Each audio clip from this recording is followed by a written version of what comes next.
Well, I met Bob in an interview. I was leaving the insurance agency I was a part of in my hometown and had been able to get an interview at the company. And I thought it would be with someone from HR. It turned out it was with Bob Morgan. I sat down and I sunk way down. So he's looking down at me. I'm scared to death. Started challenging me is why did I even want to leave my hometown? And I said, well, have you ever been to Ironton, Ohio? And he says, have you ever been to Hazard, Kentucky? Bob was from Hazard. So that broke the ice, and I think it might have helped in my getting hired, but he sent me on my way.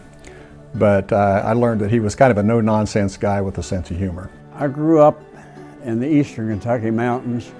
I was born in a little village called Yerkes, 15 miles north and west of the county seat, Hazard. One of the first people that I really remember was my first grade teacher, Etta Jones, and she was my mother's college roommate, so she lived with us during the year.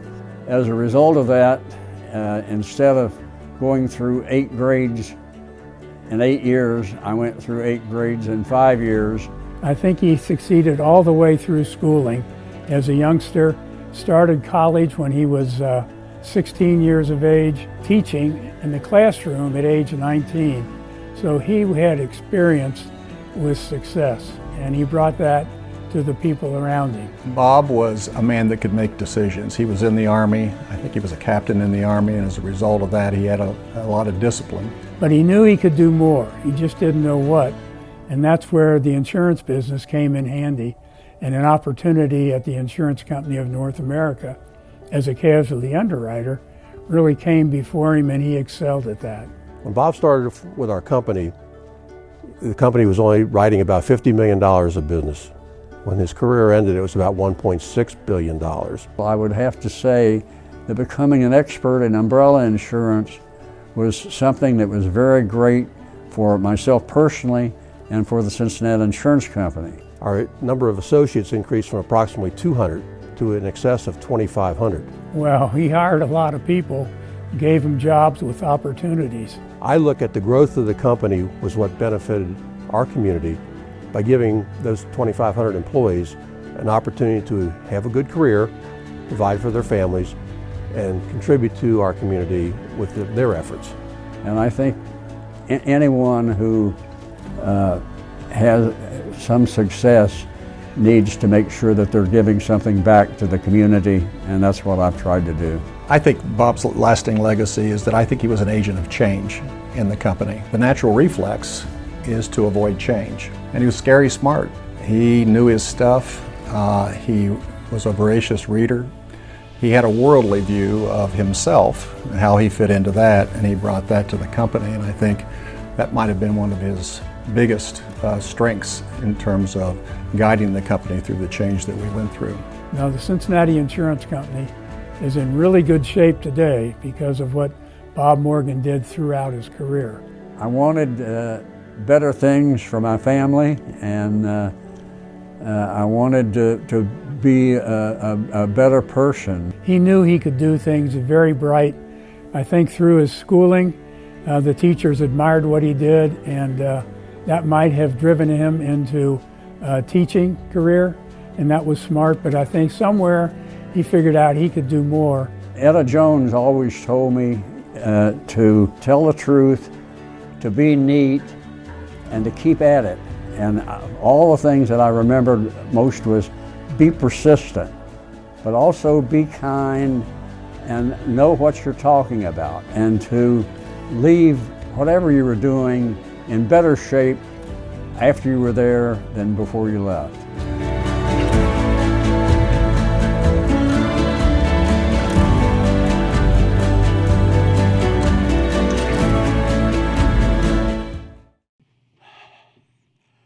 Well, that was very nice.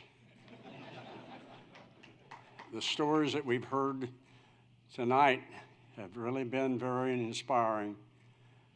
But I would like to thank the committee and Junior Achievement for this award. It was very nice. Let me take you back to 1965.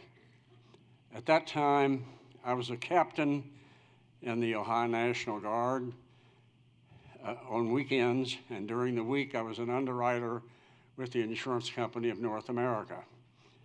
My driver at the 147th Infantry in Hartwell was a corporal named James L. Winkle.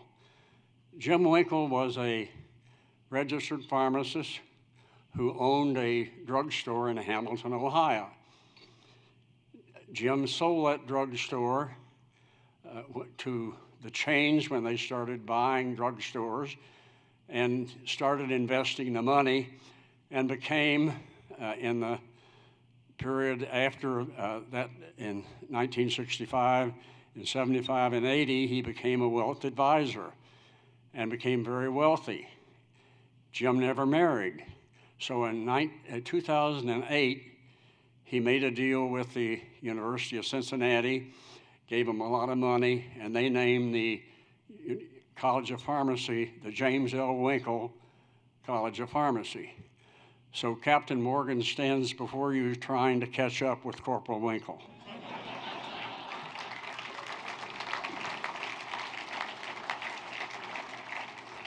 Let me give you just a few quick thoughts, because as some of our other folks have mentioned, we're on kind of a tight time schedule and they'll hook us out of here. The first thing that anyone needs to do in order to be successful is to have a backup, and I think a number of our laureates have already talked about their family.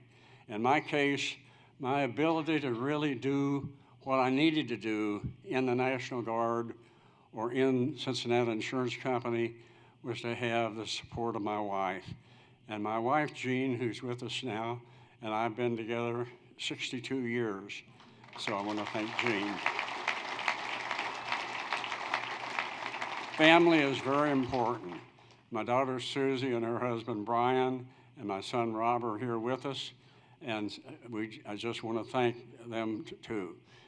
But after family and having the family support, what you have to do is to get an education. And I'm really truly honored to have a degree from Eastern Kentucky University. I graduated in 1954 with a Bachelor of Arts. I'm also honored the fact that the current president of the Eastern Kentucky University, David McFadden, and a number of his staff are here with us honoring me, and I really appreciate that. I mentioned service. I think everyone needs to do service, and in my case, I spent 12 years in the Army and the National Guard, and I think I did as well as I could. The other thing that Jack Schiff Jr. mentioned was teaching. I taught school for 2 years at Whitewater Township in Cedar Grove, Indiana, and it was really a wonderful experience, except for the salary, which I still think about. But in any event, when you have family, you do your service, you have your education, then you're on your way to doing something. So you have to find a career that's interesting and that you're educated enough to do. And I was able to start with the Insurance Company of North America, but became very lucky in 1966 when I was able to join the Cincinnati Insurance Company. Jack Schiff Sr., Bob Schiff, Chet Field, and Harry Turner started the Cincinnati Insurance Company in 1950. If you look at what Cincinnati Financial does, which is the holding company for Cincinnati Insurance, those folks built a company that has been really unequaled. And I'm really pleased to see so many of the staff, senior and the senior members of the company here tonight. Thank you very much. The last thing I want to mention is everybody should have friends, and I have just so many friends here So many of them have passed, but those that are surviving are here, and I'm really pleased to have you here. Lastly, I want to mention that when you really retire, and I retired 20 years ago when I was 65, you need to have something to do. Tomorrow, Gene and I will catch a Delta plane in the afternoon to go to Oklahoma City where Morgan Horse Farm shows Morgan horses. So we're on our way, and I want to wish you all and all the laureates a really good evening. Thank you very much.